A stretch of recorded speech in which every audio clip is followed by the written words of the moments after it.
Kasalukuyan pa rin po nga nagsasagawa ng press conference ang defense panel. At kaugnay po ng mga binitawan nilang pahayag, makakapanayam naman po natin si Representative Sonny Angara, ang tagapagsalita ng prosekusyon. Magandang hapon po sa inyo, sir. Magandang hapon, Connie, sa lahat ng televiewers. Magandang hapon po. Una-una, kukuha lang ho kami ng reaksyon ukol po dito sa binitawang mga akusasyon ng defense panel, ukol po pa rin dito sa sinasabi nga nilang tinatry nga po nitong Malacanang na impluwensyahan yung magiging desisyon naman ng Senado. Ano ang reaksyon nyo dito? Doon ho sa sinabi nila na may sinusuhulan daw doon sa mga senador, kami nalulungkot at nababahala po. Sapagkat nung sabi nila natatalo daw kami sa paglilitis, ay sabi nila buo ang tiwala nila sa mga senador bilang huwes. Ngayon naman ho, habang gumaganda ho yung presentasyon namin ng ebidensya, ay parang sinasabi na nila na hindi na maganda po yung takbo at naging bias na doon ho yung mga senador. Sa amin ho, sana galangin na lang ho nila yung proseso sapagkat yan ay sa ilalim ng ating saligang batas, bahagi po ng ating demokrasya. At pinasukan din po nila ng buong loob.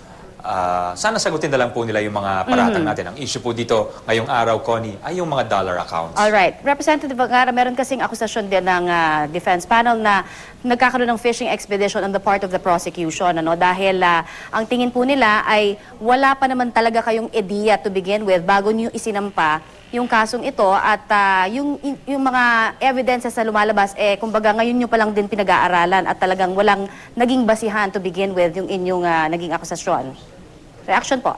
Well, I think hindi tama yon, Connie, kasi klarong-klaro naman ho, like yung bank accounts, very specific po yung sinabi namin dahil lang sabi dati ni Presiding Officer Enrile, ayaw niya yung general request for subpoena, kailangan merong bangko, merong relasyon dun sa kaso at naipakita po namin yun dahil yung mga bangkong hiningi namin na tumistigo rito na bank officers, yun po ang pinambayad dun sa mga ari-arian ni Chief Justice.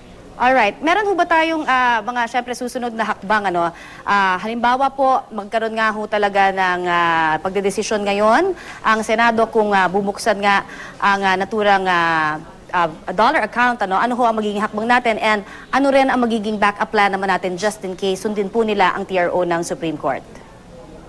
Well, magandang tanong yan, Connie. Unang-una, pagka sinabi lang tuloy tayo dun sa dollar accounts, handa po kami, ang mga lawyers namin, at iprepresenta po natin si Mr. Garcia ulit ng PS Bank at siguro no choice na po sila, kailangan na po nilang ilabas yung mga dollar accounts ni CJ Corona. Pagka ang sabi naman ng Senado ay rerespetuhin po yung TRO, lipat na ho tayo.